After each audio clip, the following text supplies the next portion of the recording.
গত ১৫০ বৎসরে ইংল্যান্ডের নরফোকের রেইনহ্যাম পার্কে ব্রাউন লেডি বা বাদামি বসনাকে দেখা গিয়েছে অনেকবার। সিঁড়ি বেয়ে নিঃশব্দে ওঠানামা করে সে, কখনো নাকি করিডর ধরেও হেঁটে বেড়ায়। তার পরনে থাকে বাদামি হলুদ একটা পোশাক আর গলায় পশমের একটি মাফলারের মতো। তার চোখের জায়গায় থাকে অন্ধকার গর্ত, মুখটা মোমের মতো সাদা। এমনিতে কোনো কথা বলে না, কারো ক্ষতিও নাকি করে না, এমনকি সে কিছু চায়ও না। তবে কখনো কখনো তার ঘুরে বেড়াবার মধ্যে অশুভ ভয়ঙ্কর কি যেন একটা থাকে, এমনকি তাকে দেখে সবচেয়ে দুঃসাহসী মানুষটিরও গায়ে কাটা দিয়ে ওঠে। রেইনহ্যাম ছিল মার্কুইস অফ টাউনশেন্ডের বাড়ি। খুব প্রাচীন একটা বাড়ি এটি। 1835 সালের দিকে এটা কিনে সংস্কার করান টাউনশেন্ডরা। এ উপলক্ষে বেশ কিছু বন্ধুবান্ধবকে দাওয়াত দেন লর্ড এবং লেডি চার্লস টাউনশেন্ড। এদের একজন ক্যাপ্টেন ফ্রেডেরিক ম্যারিয়েট। ছোটদের জন্য গল্প লিখে তখন খুব নাম কামিয়েছেন ভদ্রলোক। ফ্রেডেরিক পৌঁছার পরপরই লর্ড চার্লস তাকে একপাশে টেনে এনে নিজের স্টাডির দিকে নিয়ে চললেন। দুজনের জন্য গ্লাসে মদ ঢেলে কথা বলা শুরু করলেন লর্ড চার্লস, মুখে চিন্তার ছাপ। ফ্রেডেরিক, এখানে কিছু একটা সমস্যা তৈরি করছে, তোমার সাহায্য দরকার আমার। বাড়িতে একটা ভূত আছে, এই গুজব ছড়িয়ে পড়েছে। আমি এটাকে পাত্তা দিতে চাইনি, কিন্তু কোনো চাকর বাকর কিংবা অতিথি 2-4 রাতের বেশি থাকতে পারে না এখানে। তারা ব্রাউন লেডি নামে পরিচিত এক মহিলাকে দেখেছে। এই তথাকথিত ভূত নাকি বারান্দা, এমনকি শোবার ঘরগুলোতেও ভেতরে আর আশেপাশে ঘুরে বেড়ায়। একথা শুনে তিরস্কার করলেন ক্যাপ্টেন। তিনি বললেন, এ ধরনের আজগুবি গল্পে তুমি কেন বিচলিত হচ্ছে? এটা কিছুতেই আমার মাথায় আসছে না। আমি ওসব ভূত প্রেতাত্মায় বিশ্বাস করি না। যদি আসলেই কাউকে দেখা যায় তবে ধরে নিতে পারো কেউ তোমার সঙ্গে চালাকি করছে। তুমি কিনে নেওয়ার আগে কিছুদিন বাড়িটা খালি পড়েছিল, কি এটা কি ঠিক নয়? তখন উত্তরে তিনি বললেন, হ্যাঁ ঠিক। এই এলাকার একজন ম্যাজিস্ট্রেট হিসাবে আমি জানি আমার কথা বলা যদি আমি শুরু করি তাহলে অনেকেই ভয় পায়, কারণ হচ্ছে অনেক জায়গার তথ্য আমি জানি। তো যাই হোক, ক্যাপ্টেন ম্যারিয়েট এভাবে বলতে লাগলেন। আর তিনি এটাও বললেন যে ওই অঞ্চলে বেশ ভালো পরিমাণ চোরাচালানি আর চোরার শিকার হয়। চোরার শিকার বলতে গোপনে গোপনে বিভিন্ন ধরনের পশু পাখি এগুলো শিকার করা হয়, যেগুলো শিকার করা আইনত দণ্ডনীয় অপরাধ। আর এসব চোরাচালানি যারা করে তাদের লুকাবার জায়গা হিসাবে যে বাড়ি আর আস্তাবলগুলো ব্যবহার করা হতো, সম্ভবত তোমার এই বাড়িটাই তারই একটা হতে পারে। এই কারণেই এই ধরনের গুজব ছড়িয়ে দেওয়া হয়েছে, যাতে করে মানুষজন না থাকে। আর মানুষজন না থাকলে এই দুষ্টু লোকদেরইতেও এই জায়গায় থাকতে সুবিধা হবে, আর তার চোরা কারবারি করতেও সুবিধা হবে। তোমাদের উপস্থিতির কারণে তাদের নিরাপদ আত্মগোপনের জায়গা হাতছাড়া হয়ে যাওয়ার অবস্থা হয়েছে তাদের। তারাই গ্রামে ভূতের গল্প ছড়িয়ে তোমাকেই দাঁড়াতে চাইছে। ক্যাপ্টেন সাহেবের এই কথা শুনে লর্ড চার্লস উঠে দাঁড়ালেন চেয়ার ছেড়ে। উজ্জ্বল হয়ে উঠেছে তার চোখ। তখন তিনি বললেন, আমার ধারণা তুমি আসল জায়গায় হাত দিয়েছ। তুমি জানো আমার কুকুর আছে, আর এদের চেঁচামেচিতে রাতে এই বাড়ি কিংবা আস্তাবলের ধারের কাছে ঘেঁষা কঠিন। তারাই আমাকে তাড়াতে চাচ্ছে। সন্দেহ নেই চোরাচালানি কিংবা চোরা শিকারীদের বানানো চরিত্র এই বাদামি বসনা নারী। কোন কামরাতে এই মহিলাকে দেখেছে লোকেরা? এই কথা ওই সময় ক্যাপ্টেন সাহেব জিজ্ঞেস করেন মিস্টার লর্ডকে। তার বুদ্ধির প্রতি বন্ধুর আস্থা দেখে মনে মনে তিনি খুশি হয়েছেন। যাই হোক, আস্তাবলের দিকে মুখ করা 2য় তলার একটা কামরা দেখিয়ে দিলেন লর্ড চার্লস। বেশ বড় সড়ো চমৎকার একটা কামরা এটা। চারপাশে সিডার কাঠের প্যানেল দেয়া, দেয়ালে একজন মহিলার প্রতিকৃতি আছে। তার পরনে একটা বাদামি হলুদ পোশাক, গলায় একটা মাফলার। সম্ভবত এটাই সেই ব্রাউন লেডি যার কথা লোকে বলে। তো তখন ক্যাপ্টেন মিস্টার লর্ডকে বললেন, তাহলে তোমার অনুমতি পেলে আমি এক রাত ঘুমাতে চাই এখান থেকে আস্তাবলের দিকে চোখ রাখতে পারবো, আর তোমার ওই ব্রাউন লেডি যদি চেহারা দেখায় তার কুশলাদিও আমি জিজ্ঞেস করব। তবে আমি যদি থাকি সে আসবে কিনা সন্দেহ রয়েছে যথেষ্ট আমার। যাই হোক, মিস্টার লর্ড বললেন, কোনো সমস্যা নেই, তোমার জন্য কামরাটা আমি ঠিক করে দিতে বলছি। মনে হয় না রাতে তোমার কোনো অনাহুত অতিথি ব্যাঘাত ঘটাবে ঘুমে।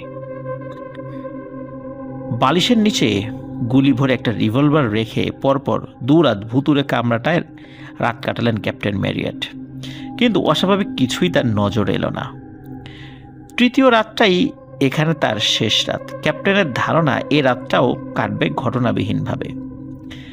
মাঝরাতের ঠিক আগে হাতে মোমবাতি নিয়ে বাদামি সিল্কের পোশাক পরা তরুণী মহিলার প্রতিকৃতিটা পর্যবেক্ষণ করছেন ক্যাপ্টেন। মানে ওই ছবিটা। মহিলার চেহারায় কোনো অস্বাভাবিকতা নেই। মাথাটা একবার ঝাঁকিয়ে ভূতের চিন্তাভাবনা মন থেকে বিদায় করে এক পা পিছিয়ে এলেন। মোমবাতির শিখাটা হঠাৎ করে কেঁপে উঠল। এখান থেকে মোমবাতির আলো যে ছায়া তৈরি করেছে তাতে বদলে গেল চেহারাটা। ওটাকে এখন সাধারণ আর নিষ্পাপ বলে মনে হচ্ছে না, বরং ভীতিপ্রদ আর পৈশাচিক লাগছে। চোখ দুটো কোটরের ভিতরে ঢুকে গেছে, চামড়ার ভেতর থেকে হাড় ফুটে বের হচ্ছে। ক্যাপ্টেন কেন যেন মনে হলো তিনি একটা খুলির দিকে তাকিয়ে আছেন, মানে মানুষের মাথার খুলি। আবার সামনে এগুলেন, দেখলেন আগের সেই শান্ত সুন্দর চেহারাটা ফিরে এলো। স্বস্তির নিঃশ্বাস ফেলে পাশের টেবিলে রাখলেন ম্যারিয়েট মোমবাতিটা। এবার ঘুমাতে যাবেন। ঠিক এমন সময় দরজায় ধাক্কা দিল কেউ। তিনি বললেন, ভেতরে আসুন। আর যখন এই কথাটা বলার সময় মহিলার ছবিটার দিকে দৃষ্টি দেয়া তিনি কিন্তু এড়াতে পারেননি, ওদিকে দৃষ্টিটা ছিল। তবে কোনো ভূত কিংবা প্রেতাত্মা ঢুকলো না ঘরে। লর্ড চার্লসের দুই ভাতিজা দাঁড়িয়ে আছে দরজার সামনে। করিডোরের শেষ মাথার একটা কামরা ভাগাভাগি করেছে তারা। সন্ধ্যায় তাদের সঙ্গে দেখা হয়েছে ক্যাপ্টেনের। তখন শিকারী কুকুর আর বন্দুক নিয়ে আলাপ করছিল তারা। তখন তারা ক্যাপ্টেনকে দেখে বললেন, যাক বাবা, আপনি ঘুমিয়ে পড়েননি, আপনি কি আমাদের রুমে একবার আসবেন? লন্ডন থেকে কেনা একটা বন্দুক এই মাত্র খুলেছি, ওটা সম্পর্কে আপনার মতামত জানতে চাচ্ছিলাম। তাদের কথা শুনে মোমবাতিটা হাতে তুলে নিয়ে দরজার দিকে এগুলেন ক্যাপ্টেন। মনে হলো যেন ছবির মহিলাটি তার দিকে তাকিয়ে ভেংচি কাটছে। তারপর জোর করে মুখে একটু হাসি ফুটিয়ে রিভলভারটা তুলে নিয়ে বললেন, এটা নেব আমি। ব্রাউন লেডির সাথে যদি আমার দেখা হয়ে যায় তখন কাজে লাগতে পারে। যাই হোক, তিনজন করিডোর ধরে হেঁটে হেঁটে ছেলেদের কামরায় চলে এলেন। ক্যাপ্টেন অস্ত্রটার প্রশংসা করে বললেন, আগামীবার লন্ডনে গেলে নিজেও এমন একটা কিনবেন। আরও কয়েক মিনিট আলাপের পর ক্যাপ্টেন হাই তুলতে তুলতে বললেন, এখন বিছানায় যেতে হবে আমাকে, আগামীকাল আবার লম্বা পথ পাড়ি দিতে হবে। তখন ওই ছেলে দুটো বলল, আপনাকে বরং আমরা পৌঁছে দিয়ে আসি আপনার রুমে। হাসতে হাসতে বলল চার্লসের এক ভাতিজা, ব্রাউন লেডি যদি আবার আপনাকে অপহরণ করে ফেলে, মজা করে বলল আর কি এই কথাটা। তো যাই হোক, একসঙ্গে কামরা থেকে বের হয়ে লম্বা অন্ধকার করিডোরটা ধরে হাঁটা ধরলেন তারা। গোটা বাড়িটাই অন্ধকারে ঢেকে আছে। তাদের পায়ের আওয়াজ ছাড়া আর কোনো শব্দ নেই কোথাও। মাত্র কয়েক গজ এগিয়েছেন, এমন সময় হঠাৎ দাঁড়িয়ে গেলেন ক্যাপ্টেন। দেখো, ফিসফিস করে বললেন তিনি। করিডোরের অপর পাশ থেকে একটা কাঠামো এগিয়ে আসছে, হাতে একটি লণ্ঠন। একজন মহিলা হাঁটার সময় তার পোশাকটা খসখস শব্দ করছে, তবে ছায়ায় ঢাকা পরায় চেহারাটা দেখা যাচ্ছে না। তার পোশাকটা বেশ নিচু, এই কারণে হেঁটে যাওয়ার সময় কাঠের পাটাতনের সাথে ঘষা খেয়েই খসখস শব্দটি হচ্ছে। তখন ম্যারিয়েট বিড়বিড় করে বললেন, নিশ্চয়ই মহিলা অতিথিদের কোনো একজন, সম্ভবত পথ হারিয়ে অন্য করিডোরে ঢুকে পড়েছেন। বাড়িতে তো আরও মহিলা গেস্ট রয়েছে। তো তিনি আরও বিড়বিড় করে বললেন, অথবা কেউ বাগানের দিকে যাচ্ছেন। কিন্তু মহিলাটি কে? ওই ছেলেদের একজন বললেন এই কথাটি। কিন্তু ছেলেদের মধ্যে আরেকজন বললেন, তাকে তো আমাদের এখানকার অতিথিদের কারো মতো লাগছে না। ওই সময় কাঠামোটা তাদের দিকে এগিয়ে আসতে লাগলো। তাপমাত্রাটা হঠাৎ করেই বেশ কয়েক ডিগ্রি নিচে নেমে গেল মনে হচ্ছে যেন হঠাৎ করেই শীতকাল চলে এসেছে। তিনজন শীতে ঠকঠক করে কাঁপতে শুরু করলেন। হঠাৎই সামনে একটা খালি কামরার খোলা দরজার দিকে ভেতরে ঢুকে ছেলেদেরকেও টেনে নিলেন ম্যারিয়েট। তারপর একটু দরজা ফাঁকা রেখে দরজাটা আলতো করে টেনে দিলেন। এবার এই ফাঁকে চোখ রাখলেন সবাই। প্রত্যেকের হৃৎপিণ্ডে ড্রিম ড্রিম বাড়ি খাচ্ছে। মহিলাটি এখন দরজার কাছাকাছি চলে এসেছেন। এক দৃষ্টিতে তাকিয়ে আছেন ক্যাপ্টেন। লণ্ঠনের আলোয় চেহারাটা ধরা দিল তার সামনে। তার পরনে সেই সিল্কের বাদামি পোশাক। কোনো সন্দেহ নেই ছবির সেই মহিলা আর ইনি একই ব্যক্তি। করিডোর ধরে আস্তে আস্তে হেঁটে চলেছেন। পোশাক খসখস শব্দ তুললেও পা ফেলার কিন্তু কোনো আওয়াজ শোনা যাচ্ছে না। লণ্ঠনের আলোয় তার চোখে মুখে অশুভ কিছু নজরে পড়ল না। দরজার ঠিক উল্টো পাশে যখন চলে এলেন তখন দাঁড়িয়ে পড়লেন। বাতিটা মুখের সামনে ধরলেন। তখনই চেহারাটা পাল্টে গেল। চামড়া মাংস ভেদ করে স্পষ্ট হয়ে উঠল হাড়গুলো। মনে হলো যেন একটা কঙ্কাল হেঁটে যাচ্ছে সামনে দিয়ে। গর্তের মধ্যে অদৃশ্য হয়েছে চোখ জোড়া। ঠোঁটহীন মুখটাকে লাগছে যেন একটা গোরস্থানের প্রবেশদ্বারের মতো। ধীরে ধীরে দরজাটা মেললেন ক্যাপ্টেন। ব্রাউন লেডির ভয়ঙ্কর মুখটা আরো পরিষ্কার হয়ে উঠল তাদের চোখের সামনে। জোর খাটিয়ে নিজের মনটাকে স্থির করলেন ক্যাপ্টেন। তারপর একবার কাছে গিয়ে গুলি করলেন প্রেতাত্মাটার দিকে। বদ্ধ জায়গায় শব্দটা কানে তালা লাগিয়ে দিল। যখন ধোঁয়া অদৃশ্য হলো তখন মেঝের দিকে তাকালেন ক্যাপ্টেন। তিনি আশা করেছিলেন মাটিতে একটা দেহ পড়ে থাকতে দেখবেন, কিন্তু এখানে কিছুই নেই। এমনকি এমন কিছুই ছিল না যেটা দিয়ে কোনো কিছু প্রমাণ করা যাবে যে এখানে কেউ দাঁড়িয়েছিল মাত্রই। মানে কোনো প্রমাণই নেই। তিনজন পুরুষ আর বাতাসে ভেসে চলা হালকা ধোঁয়ার রেখা ছাড়া করিডোরে আর কিছুর অস্তিত্বই নেই। পাগলের মতো একজন আরেকজনের দিকে তাকাতে লাগলেন তারা। তখন ক্যাপ্টেন বললেন, এখানে কিছু একটা ছিল, তাই না? আমার চোখ নিশ্চয়ই আমার সাথে বেইমানি করেনি। ছেলেদের একজন কাঁপতে কাঁপতে বলল, আমি যা দেখেছি আপনিও যদি তা দেখে থাকেন তবে তা ভয়ঙ্কর। তারপর উল্টো পাশের দরজার দিকে ইশারা করে বলল, দেখুন বুলেটের গর্ত। এখানে যা ছিল বুলেটটা তাকে ভেদ করে চলে গেছে। এবার ক্যাপ্টেন ম্যারিয়েট গম্ভীর কণ্ঠে বললেন, আমরা যাকে দেখেছি সে কোনো চোরাচালানি বা কোনো পাচারকারী নয়। রেইনহ্যামের ব্রাউন লেডি, ছবির থেকে যে জীবন পেয়ে গেছে। তারপরে হঠাৎ করে একটা চিন্তা মাথাচাড়া দিয়ে উঠল তার। সে ওই দুইটো কিশোরকে বলল, আমার সঙ্গে চলো, বলে দ্রুত নিজের কামরার দিকে হাঁটতে শুরু করলেন তারা। দেয়ালের যেখানে বাদামি বসনার ছবি ঝুলছে সেখানে চলে এলেন ক্যাপ্টেন। মোমটা উঁচু করে ধরলেন। ছবিটা দেখে মনে হচ্ছিল ব্রাউন লেডি যেন এক দৃষ্টিতে তার দিকে তাকিয়ে আছে। তার মুখটাতে কোনো অস্বাভাবিকতা নেই। আলো পড়ে ঝিকিয়ে উঠেছে বাদামি পোশাকটা। হঠাৎই ক্যাপ্টেনের শ্বাস বন্ধ হওয়ার উপক্রম হলো। মহিলার হৃৎপিণ্ডের কাছটায় কি একটু রক্তের চিহ্ন দেখা যাচ্ছে মনে হচ্ছে। আলো পড়ে চিকচিক করছে। নাকি এটা তার উর্বর মস্তিষ্কের কল্পনা? তিনি যা দেখছেন সেটা কি ঠিক দেখছেন? ব্রাউন লেডিকে নিয়ে ক্যাপ্টেনের এই অভিজ্ঞতার বর্ণনা পাওয়া যায় তার মেয়ে ফ্লোরেন্সের লেখা একটি বইয়ে। 1899 সালে মারা যান ওই ব্রাউন লেডি বা ভদ্র মহিলা। তবে ক্যাপ্টেন ছাড়াও আরও অনেকেই ওই বাদামি বসনাকে দেখেছেন। ধারণা করা হয় তিনি ছিলেন ডরোথি ওয়ালপোল। 1722 সালে ইংল্যান্ডের প্রধানমন্ত্রীর দায়িত্ব পালন করা রবার্ট ওয়ালপোলের বোন। লোকে বলে ব্রাউন লেডি তার বাচ্চাদের খুঁজে ফিরছেন। ভদ্রমহিলা জীবিত থাকার সময় স্বামী দ্বিতীয় ভিসকন্ট টাউনশেন্ডের সঙ্গে ছাড়াছাড়ি হওয়ার পর বাচ্চাদের তাদের দাদির হেফাজতে রাখা হয়েছিল।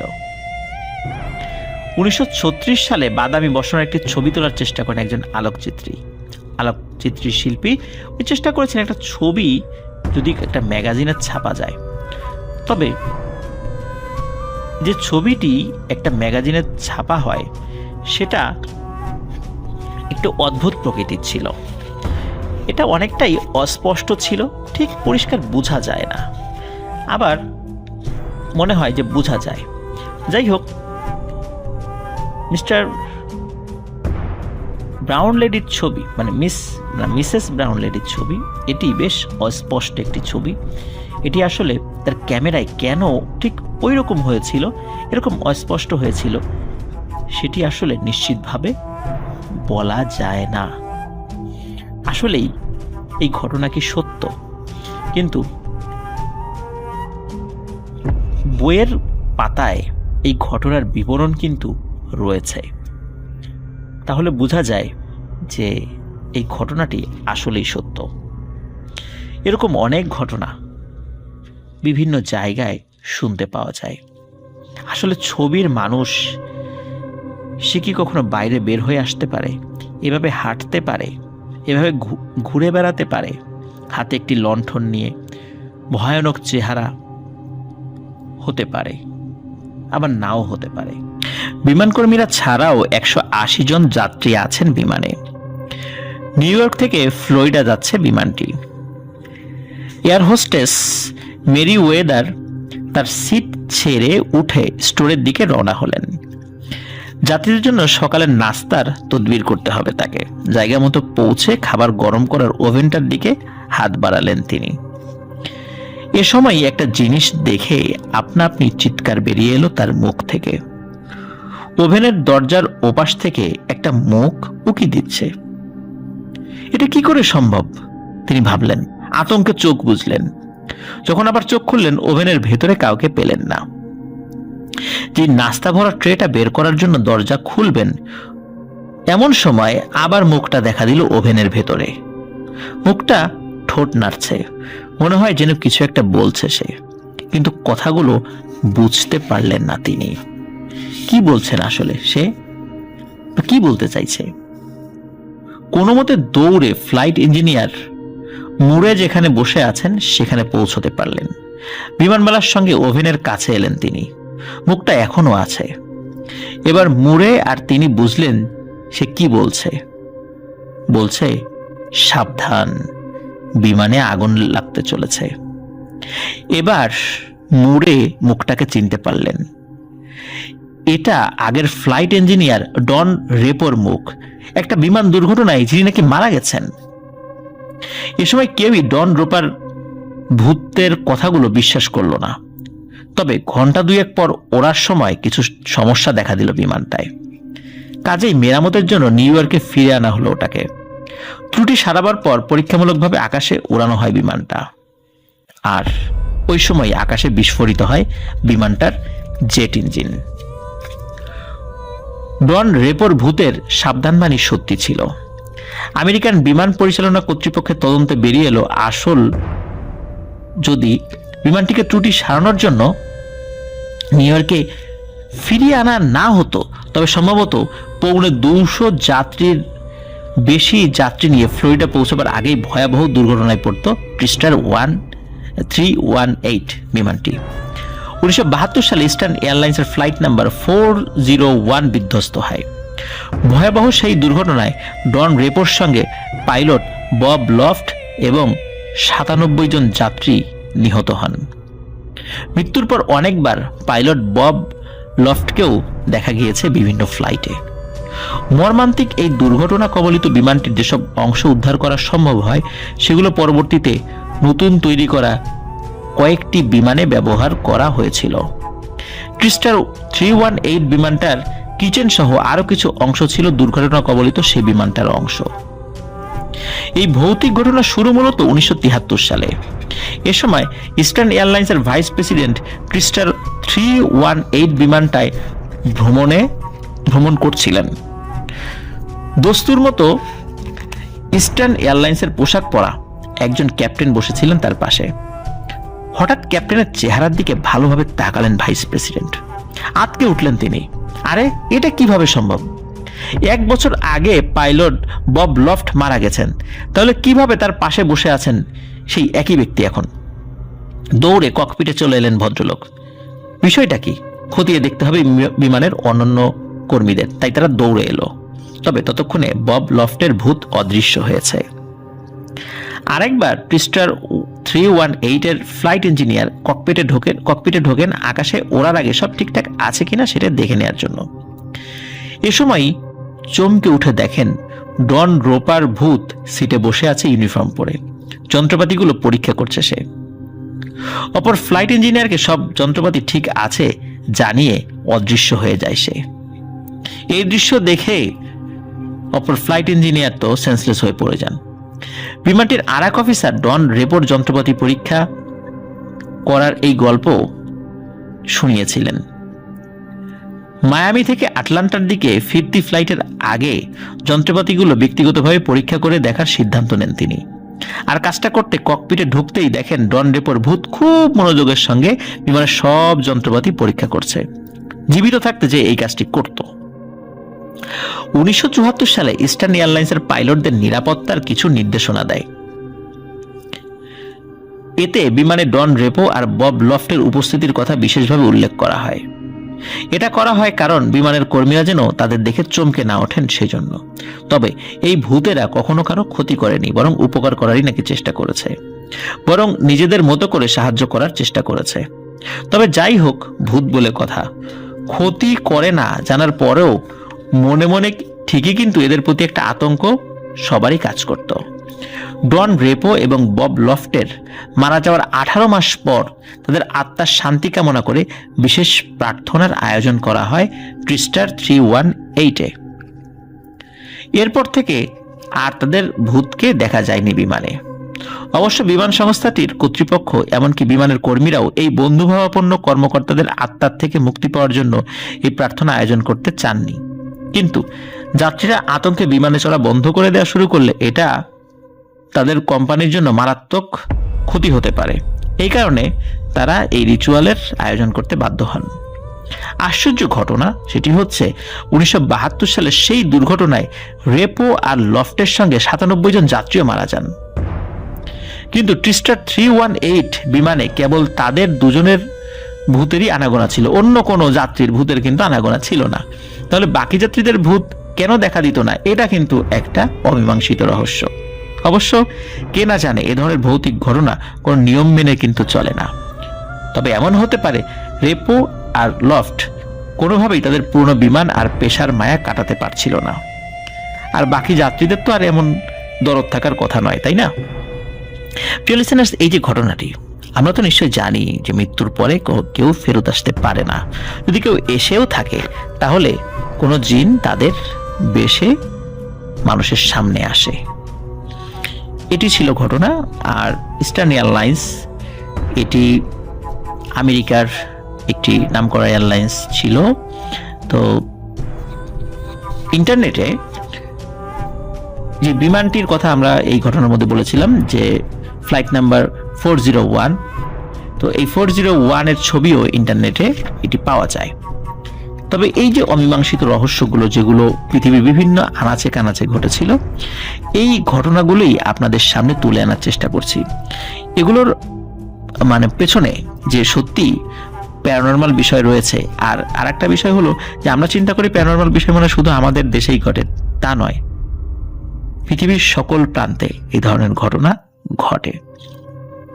আর এই ধরনের ঘটনা শোনার পর আমরা এতটুকুই বুঝতে পারি যে জিন সব জায়গাতে রয়েছে, তবে সব জায়গায় তাদের ভয় দেখানোর ধরন হয়তো বা একরকম নয়, পার্থক্য রয়েছে।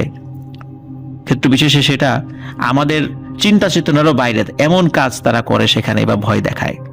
তবে সেগুলো আমরা হয়তো বা পর্যায়ক্রমে বিভিন্ন বিদেশি গল্প থেকে ইনশাল্লাহ পাবো।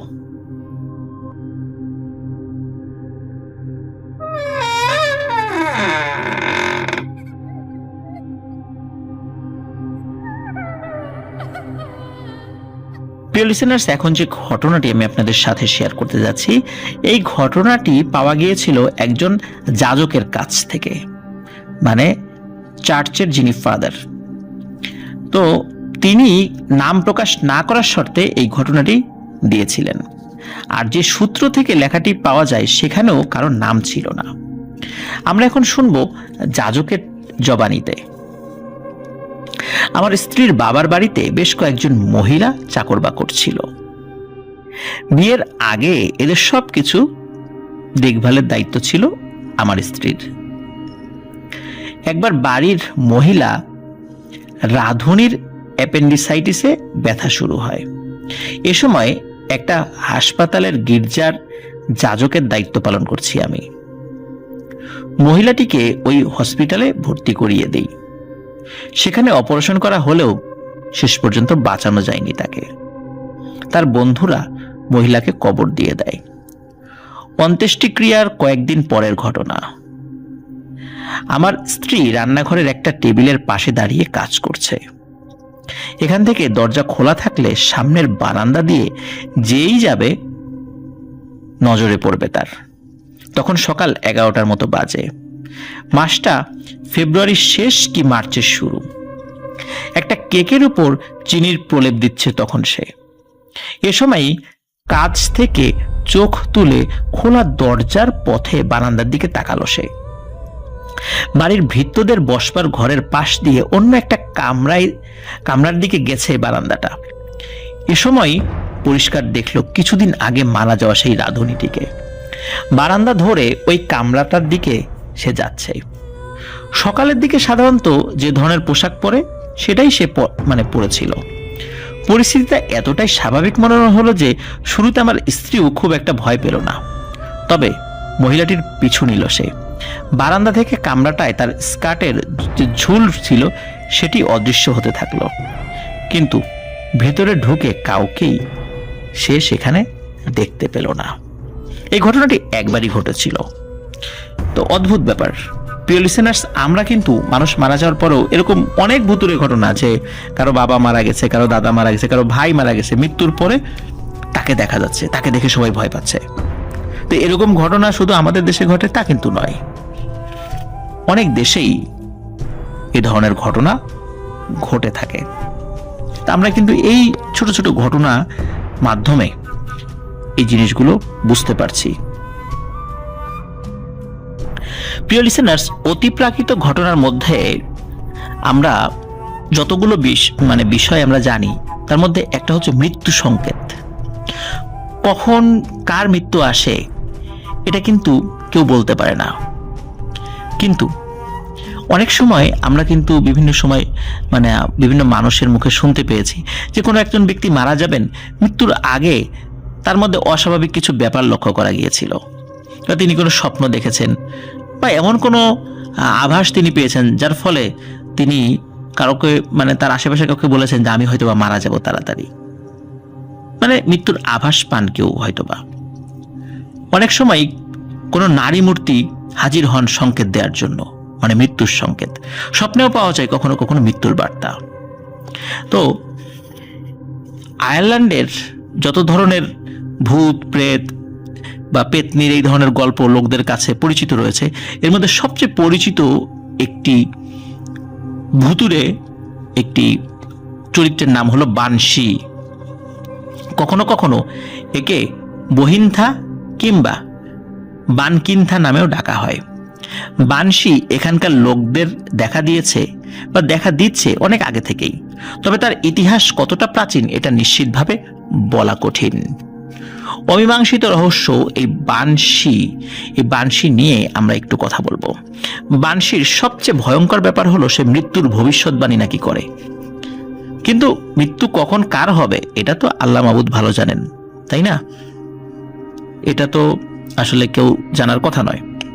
তো যাই হোক, যেহেতু ওই এলাকায় এই বিষয়টা প্রচলিত আছে, আমরা সেই প্রচলিত ধারণাটার উপর ভিত্তি করেই যে তথ্য পেয়েছি সেই বিষয়টি আপনাদের সামনে উপস্থাপন করার চেষ্টা করব, যেহেতু সেখানে এই বিষয়টি একটা অমীমাংসিত রহস্য। তবে এই বানশি যে মৃত্যু সংকেত দেয়, এই মৃত্যু সংকেত দেওয়ার রীতির আগের জামানা থেকে এখন বদলেছে। শুরু থেকে সে যেরকম সংকেত দিত এখন অনেকটাই বদলেছে। পুরোনো দিনে আইরিশ গল্পে মানুষের মাথা, অঙ্গ প্রত্যঙ্গ কিংবা রক্তরঞ্জিত পোশাক ধুতে দেখা যেত বানশিকে। যতক্ষণ না পানি পুরোপুরি রক্তে লাল হয়ে যেত ততক্ষণ পর্যন্ত এই ধোয়াধুয়ি চলত। তবে ইদানিংকালে সাধারণত চিৎকার করতে করতে হাত ঝাঁকিয়ে বা তালি দিয়ে মৃত্যুর বার্তা দেয় বানশি। এদিকে তার পোশাক আশাক আর চেহারার নানান ধরনের বর্ণনা পাওয়া যায়। কখনো কখনো সে তরুণী সুন্দরী, কখনো কখনো আবার বুড়ো কদাকার। একজন লেখক যেমন তার বর্ণনা দিয়েছেন সেটা এরকম যে সে লম্বা চিকন একজন নারী, তার মাথার খোলা লম্বা চুল নেমে এসেছে কাঁধের চারপাশে, পরনে সাদা আলখেল্লা, সেই সঙ্গে আছে কাঁপা এবং টানা চিৎকার। আবার এক কচুয়ান তাকে এক সন্ধ্যা একটা বাড়ির আঙিনায় বসে থাকতে দেখেছে নাকি। তবে তখন সে নীল চোখের ছোটখাটো একজন মহিলা, ঘাড় বেয়ে নেমে এসেছে লম্বা পাতলা চুল আর পরনে লাল আলখেল্লা। তবে এখন যে কাহিনীগুলো আমরা আপনাদের শোনাবো তাতে মিলবে তার আরো নানান ধরনের বর্ণনা। পুরনো আর বিখ্যাত বানশি কাহিনীগুলোর একটি পাওয়া যায় লেডি ফানসোর স্মৃতিকথায়। 1642 সালে স্বামী রিচার্ডের সঙ্গে এক ব্যারন বন্ধুর বাড়িতে বেড়াতে যান তিনি। পরীক্ষা ঘেরা পুরনো ধরনের একটা দুর্গ বাড়িতে থাকেন ভদ্রলোক। রাতে কলজে চড়া অতিপ্রাকৃত এক চিৎকারে ঘুম ভেঙে গেল লেডি ফানসোর। বিছানা থেকে তাকাতেই জানালার ওপাশে এক নারীর মুখ আর শরীরের কিছু অংশ ভাসতে দেখলেন চাঁদের আলোয়। মাটি থেকে জায়গাটার উচ্চতা আর পরীক্ষার উপস্থিতি বলে দিল তার দেখা এই চেহারাটা মোটেই এই পৃথিবীর কারো নয়।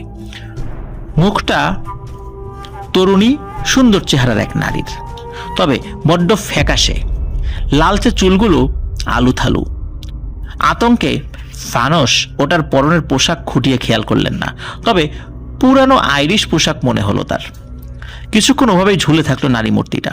তারপর শুরুতে যেমন চিৎকারে লেডি ফানসের মনোযোগ আকর্ষণ করেছে, সেরকম দুটি তীক্ষ্ণ চিৎকার দিয়ে সে অদৃশ্য হয়ে গেল। সকালে আতঙ্কে প্রায় কাঁপতে কাঁপতে গৃহকর্তাকে কি দেখেছেন তা খুলে বললেন। তাকে অবাক করে দিয়ে ভদ্রলোক তার কথা পুরোপুরি মেনে নিলেন, মানে অবিশ্বাস করলেন না। শুধু তাই না, এর ব্যাখ্যা হিসেবে নিজের পরিবারের অবিশ্বাস্য কাহিনী শোনালেন তাকে।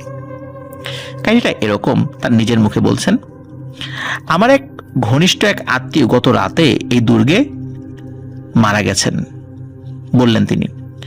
এমনটা ঘটতে পারে এটা জানা সত্ত্বেও আপনার কাছে এটা আমি গোপন করেছিলাম, কারণ মনে হয়েছে আপনি যে হাসি আনন্দে মেতে থাকার জন্য এখানে এসেছেন তাতে এটা কালো একটা ছায়া ফেলবে। আমাদের পরিবারে কিংবা দুর্গে কারো মৃত্যুর আগে সবসময়ই আপনি যাকে দেখেছেন সেই নারী মূর্তিটি দেখা যায়। ধারণা করা হয় নিম্ন গোত্রের এক মহিলার আত্মা সে। আমার এক পূর্বপুরুষ জাতপাতের বাইরে গিয়ে তাকে বিয়ে করেন, পরে নিজের ভুল বুঝতে পেরে অনুতপ্ত হন, আর পরিবারের প্রতি যে অসম্মান করেছেন তা ঢাকতে স্ত্রীকে ওই গভীর পরীক্ষার মধ্যে ফেলে দিয়ে হত্যা করেন। এরপর থেকে এই মহিলা বানশি হয়ে দেখা দেয়া শুরু করে। বানশির পরের যে কাহিনীটি আমরা এখন বলবো সেটি পাঠিয়েছেন টিজে ওয়েস্ট্রপ। চলুন সরাসরি তার গল্পতে চলে যাওয়া যাক। আমার নানি এটা শোনেন তার মা রস লিউইনের কাছ থেকে, যিনি নিজেই ছিলেন ঘটনাটির সাক্ষী। তাদের বাবা মিস্টার হ্যারিসন রস লিউইন আইন ব্যবসার কাজে যখন ডাবলিনের বাইরে গিয়েছেন, তার অবর্তমানে বাড়ির ছেলেমেয়েরা কয়েক মাইল দূরে বাস করা এক বন্ধুর বাড়িতে বেড়াতে যান। সেটি ছিল চমৎকার একটি রাত, চাঁদের আলো পাওয়া যাচ্ছে প্রচুর। তবে কিলক্রিস্টের পুরনো গির্জাটার পশ্চিমে গাছপালা আর ঝোপ জঙ্গলের ভেতর দিয়ে যখন এগিয়েছে তখন রাস্তাটার বেশ একটা অংশ অন্ধকারের রাজত্ব। গির্জাটা পুরনো দিনের ধ্বংসপ্রাপ্ত অন্য অট্টালিকার মতোই আয়াতাকার একটা অট্টালিকা, চারপাশে লম্বা পাঁচিল। তবে এই মুহূর্তে পাঁচিল ভেঙে চুরে যাওয়ায় গির্জা আর তার ধারের সমাধি দুটোই উন্মুক্ত। লম্বা অন্ধকার পথটা ধরে যাওয়ার সময় দূর থেকে তীক্ষ্ণ কান্না আর হাততালির শব্দ শুনতে পেলেন তারা। সাধারণত মৃত্যুর সময় আয়ারল্যান্ডবাসীরা এভাবে শোক পালন করে। দ্রুত এগিয়ে গির্জার কাছে চলে এলেন তারা। এখানে এসেই চমকে উঠলেন তারা। গির্জার পাঁচিলের উপর ধূসর চুলের এক ছোট্ট মহিলা, যার পরনে গাঢ় একটা আলখাল্লা, সে দৌড়াদৌড়ি করছে আর চিৎকার করে কাঁদতে কাঁদতে হাত ছুটছে। মেয়েরা ভয় পেয়ে গেলেন, তবে ছেলেরা সামনে এগিয়ে গেলেন। তাদের দুজন গির্জার সীমানায় ঢুকে পড়লেন। তবে তখনই নারী মূর্তিটি অদৃশ্য হয়ে গেল। চারপাশে তন্ন তন্ন করে খুঁজেও কারো হদিস পেলেন না তারা। ইতোমধ্যে অজানা একটা ভয় চেপে ধরেছে সবাইকে। যত দ্রুত সম্ভব বাড়ির দিকে ছুটলেন। বাড়িতে পৌঁছেই তাদের মা দেখলেন যে তাদের মা ভয়ানক চেহারা, মানে ভয়ানক চেহারা বলতে ফ্যাকাশে হয়ে গেছে ভয়ে তার চেহারা। আতঙ্কিত কণ্ঠে বললেন যে স্বামীর জন্য ভয় পাচ্ছেন তিনি, কারণ চাঁদের আলোয় জানালা দিয়ে বাইরে দেখেছেন এমন একটি ঘটনা, মানে বাইরে দেখছেন এমন একটা ঘটনা ঘটে ওই সময়টাতে। আগুনে চোখের বিশাল এক কাক এসে জানালার চৌখাটের উপরে বসে পরপর 3 বার কাচের ঠক ঠক ঠক করে শব্দ করে, মানে টোকা দিয়ে নাকি গেছে। তাদের অভিজ্ঞতা তখন তার মাকে বলে। ভদ্র মহিলা আরো চিন্তিত হয়ে পড়েন। এ সময় আবার কাছের জানালাটায় ট্যাপ ট্যাপ শব্দ হলো। তখন সবাই তাকালো সেদিকে। তাকাতেই তারা দেখতে পেল ওই আগুনে চোখের পাখিটা আবার ফেরত এসেছে। কয়েকদিন পরে তারা খবর পেলেন মিস্টার রস লিউইন ডাবলিনে মারা গিয়েছেন। এটা ছিল 1776 সাল। আর এবারের অভিজ্ঞতাটি একজন রোমান ক্যাথলিক বিশপের বোনের। তার কিশোরী বয়সের ঘটনা এটি। এক সন্ধ্যায় আরো কিছু ছেলে মেয়ের সঙ্গে হাঁটতে বের হন তিনি। রাস্তা ধরে হাঁটতে হাঁটতে একটা বাড়ির গেট অতিক্রম করে গেলেন। রাস্তার ধারে বিশাল একটা পাথর আছে সেই জায়গাটায়। পাথরটার উপর কিছু একটাকে বসে থাকতে দেখলেন তারা। কাছাকাছি হতেই ছোট্ট গাঢ় পোশাকের একজন বুড়ো মহিলা বলে চিনতে পারলেন ওটাকে। হঠাৎ করে কাঁদতে শুরু করলো সে, আর হাততালি দিচ্ছে। আর আমরা আগের ঘটনাতে জেনেছি যে আয়ারল্যান্ডবাসীরা তারা কারো মৃত্যু হলে এইভাবে শোক পালন করে, কাঁদে এবং হাততালি দেয়। সাহসী 2-1 মহিলাদের সঙ্গে কথা বলার চেষ্টা করে উল্টো ঘাবড়ে গেলেন। তারপর যত দ্রুত সম্ভব ওখান থেকে কেটে পড়লেন সবাই। পরদিন জানা গেল যে বাড়ির সামনে নারী মূর্তিটিকে কাঁদতে দেখা গেছে সেই বাড়ির কর্তা মারা গিয়েছেন। শুধু তাই না, তিনি মারা গিয়েছেন ওই সময় যখন মহিলাটিকে দেখেছে ছেলে মেয়েরা। প্রিয় লিসেনার্স, কি মনে হয় আপনাদের? কমেন্ট করে জানাবেন। এই বানশি যে কিনা মৃত্যুর সংকেত দেয়, যে একটা মৃত্যু হবে সেখানে, আসলে এটা কিভাবে হয়? সম্ভব কিনা? সম্ভব অসম্ভব বিষয় তো আমরা জানি না, কারণ বিশ্বাস করা না করাটা সম্পূর্ণ নিজেদের ব্যাপার, আপনার ব্যাপার, আমার ব্যাপার। আমি এটা বিশ্বাস করি কিনা। তবে কারণ মৃত্যু সম্পর্কে শুধু আল্লাহ সুবহানাহু ওয়া তাআলাই ভালো জানেন কার মৃত্যু কখন হবে। তবে হয়তোবা কোনো আলামত, কোনো ভয়ানক জিন তারা তাদের নির্দিষ্ট রিচুয়ালের মাধ্যমে হয়তোবা টের পেতে পারেন। এটা আসলে নির্দিষ্ট করে বলা মুশকিল।